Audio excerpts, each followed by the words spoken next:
برائی پھیلی ہوئی ہے، اس موضوع پر ایک جگہ تقریر کی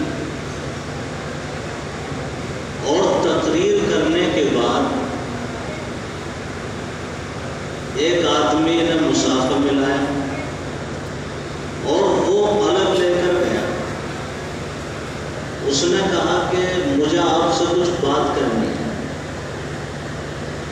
اور وہ الگ لے جانے کے بعد رونے لگا، خوب رویا۔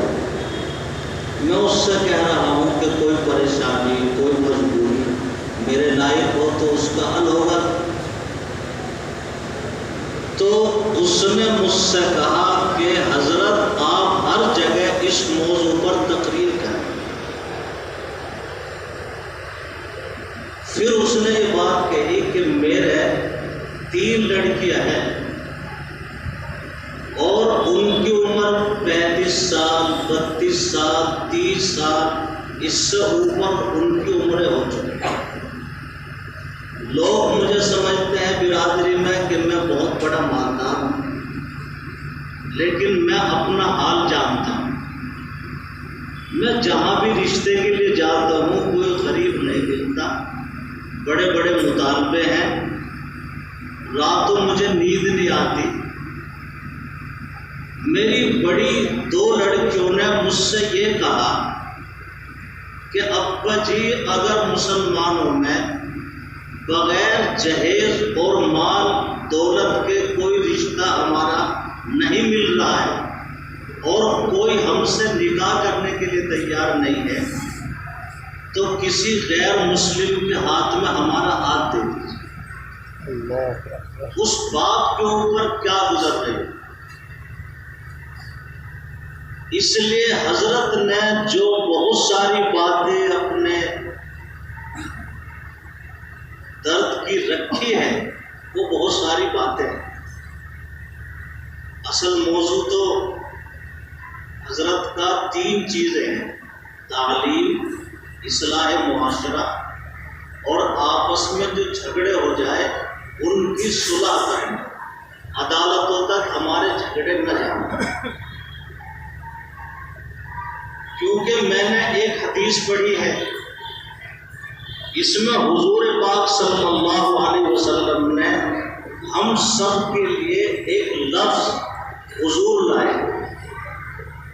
مجھے بھی، آپ کو بھی، جوان کو بھی، ذمہ دار کو بھی۔ حضور پاک ہم میں سے ہر ایک آدمی کو یوں فرما رہے ہیں کہ تم میں کا ہر ایک آدمی راعی ہے۔ راعی عربی زبان کا لفظ ہے۔ کس کو کہتے ہیں راعی؟ راعی کہتے ہیں بھینس چرانے والا، بکری چرانے والا، اونٹ چرانے والا، ان کو عربی زبان میں راعی کہتے ہیں۔ اب حضرت رسول پاک صلی اللہ علیہ وسلم مجھے بھی، آپ کو بھی، ہر ایک آدمی کو حضور یوں فرما رہے ہیں کہ تم میں کا ہر ایک آدمی چرواہا ہے۔ میں نہیں چرواہا، تم نہیں چرواہے، ہم سب چرواہے تو نہیں، لیکن حضور نے اپنی امت کے ایک ایک آدمی کو قیامت تک راعی کہا۔ اللہ کے نبی ایک خاص پیغام اور سبق دے رہے ہیں اس لفظ کے ذریعے، اور وہ پیغام کیا ہے کہ دیکھو، اگر میں یا آپ بکری چرانے والے ہیں اور میری بکری کسی کے کھیت میں داخل ہو کر نقصان کر دے تو اس نقصان کا دنڈ کس کے اوپر رکھا جائے گا؟ بکری کے اوپر یا میرے اوپر؟ اگر میری بھینس کسی کا نقصان کر دے تو نقصان کا دنڈ بھینس کے اوپر رکھا جائے گا یا میرے اوپر رکھا جائے گا؟ مالک کے اوپر ہی تو رکھا جائے گا۔ اس لیے حضور اکرم یوں فرما رہے ہیں کہ مسلمانوں قیامت تک کان کھول کر سنو، اگر تمہارے ہوتے ہوئے تمہارے نیچے جو رہنے والے ہیں، چھوٹے بھائی، نسلیں، بچے، اگر تمہارے رہتے ہوئے تمہاری نسلوں میں بگاڑ آ گیا تو اس بگاڑ کا ڈر نسلوں پر نہیں، قیامت کے دن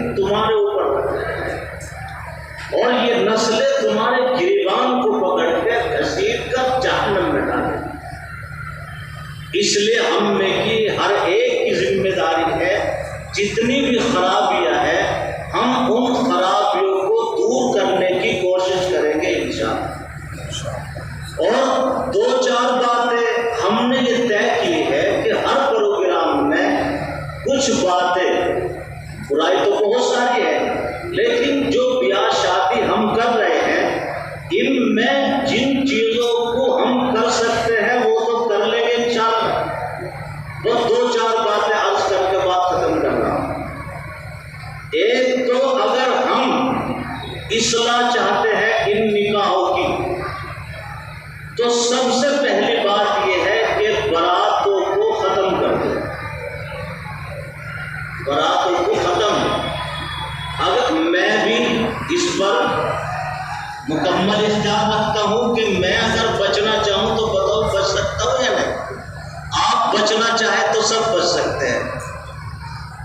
اگر براتوں کا بائیکاٹ ہو جائے تو بہت ساری برائی خود بخود دور ہو جائے گی۔ جب 10 آدمی ذمہ دار، 8 آدمی، 6 آدمی، 12 آدمی ذمہ دار، ڈھونڈھار نہیں، براتوں میں تو جائے رہے ہیں، سر فرے گنڈے بدماش قسم کے نوجوان لڑکے، اور اس بستی میں جانے کے بعد ہر گھر میں گھسیں گے اور اس گاؤں کی سب لڑکیاں عورتیں ایسا سمجھتے ہیں کہ یہ سب حلال ہو گئی۔ بتاؤ اگر برات کے اوپر ہی پابندی لگ جائے تو ڈی جے بجے گا؟ نہیں بجے گا۔ کتنی ساری برائیوں سے نجات مل جائے گی۔ اس لیے میں بھی اور آپ بھی بتاؤ اگر ہمارا لڑکا ہے تو برات کے اوپر ہم پابندی لگا سکتے ہیں یا نہیں؟ یہ ہمارے اختیار میں ہے، کر سکتے ہیں اس کو۔ ہاں کوئی ادھر سے لڑکے والے آ رہے ہیں ان کو بھی سمجھایا جائے گا۔ ابھی مولانا اور ہم وہاں بنواڑے تھے جمعرات میں، اور اسی موضوع پہ تو وہ کہنے لگے کہ جی پہلے ادھر سے تو روک لو، کہ وہ ادھر بھی روکیں گے۔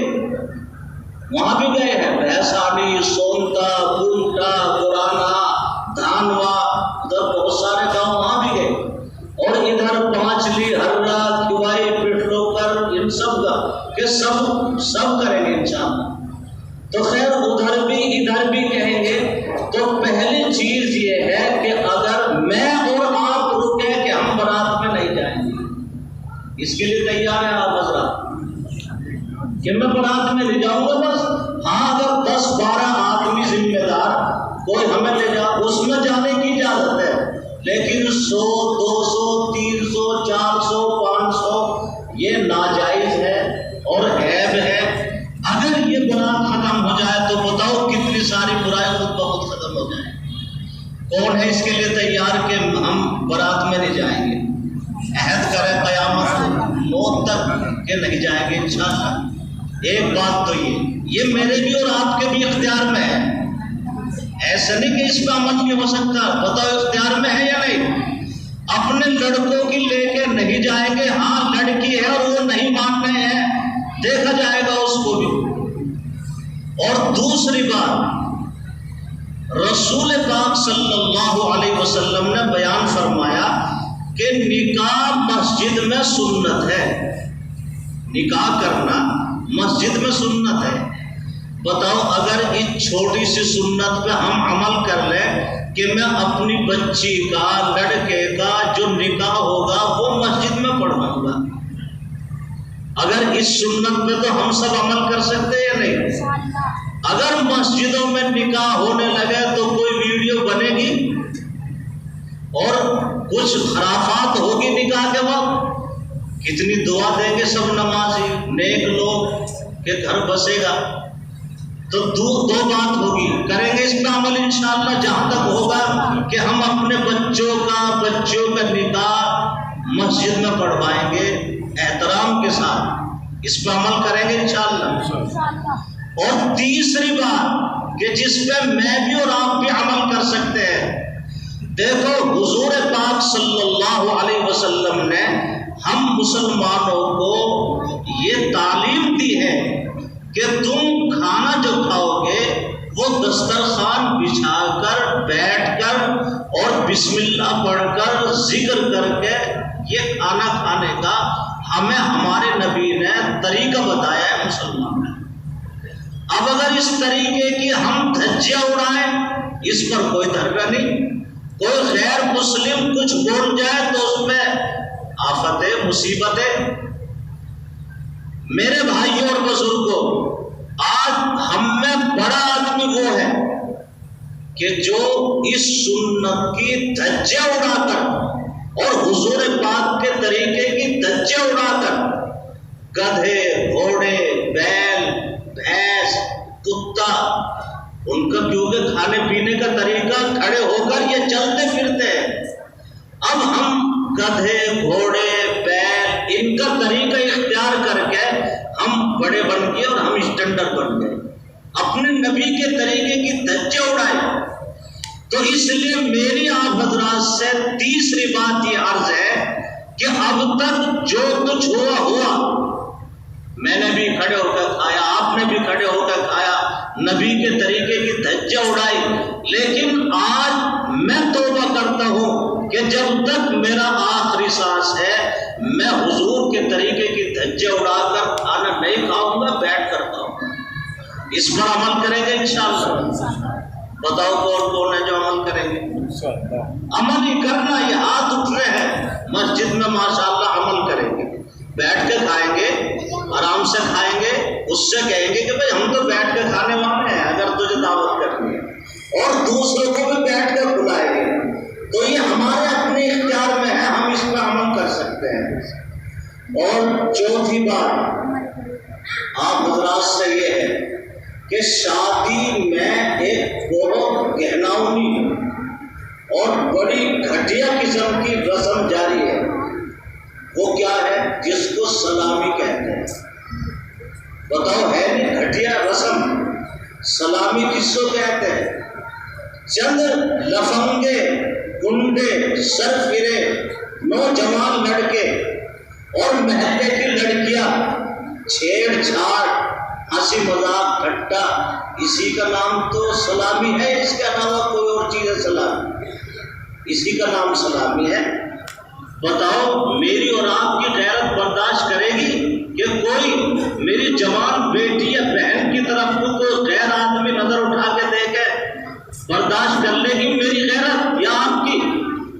لیکن کر نہیں رہے، ہم سارے سب برداشت کر رہے ہیں اس کو، اور سب کچھ ہو رہا ہے۔ اور پھر اللہ نے قرآن پاک میں کہا السارق والسارقۃ فاقطعوا ایدیہما، کہ چوری کرنے والا مرد ہو یا عورت اس کا ہاتھ کاٹو۔ اگرچہ یہ مسئلے الگ ہیں، لیکن قرآن یہ کہہ رہا ہے کہ چور کو سزا دو، یہ تو قرآن کہہ رہا ہے۔ اور سلامی کے موقع پر ہم چور کو سزا دیتے ہیں یا انعام دیتے ہیں؟ جوتی چرائی ہوئی اور جوتی چوری ہونے کے بعد سزا دیتے ہیں یا انعام دیتے ہیں؟ کہیں کہیں تو 5-5 لاکھ روپے دیے جا رہے ہیں، اور ایک جگہ 9 گاڑیاں لائی گئی چھوٹی اڑانے، اور وہ سلامی کے موقع پر گاڑیاں دی گئی اور پانی پلائی بھی دی جا رہی ہے۔ 3 لاکھ روپے پانی پلائی کے دیے گئے۔ جو دلہے کو سالانہ پانی پلایا، اس پانی پلانے کے 3 لاکھ روپے۔ میرے بھائیوں اور بزرگوں، بتاؤ یہ جو بری رسم ہے یہ ختم ہونی چاہیے نہیں ہونی چاہیے؟ کریں گے عمل انشاءاللہ؟ اللہ تعالیٰ ہم سب کو جو حضرت نے اس وقت باتیں بیان فرمائی، اللہ ہمیں عمل کی توفیق عطا فرمائے۔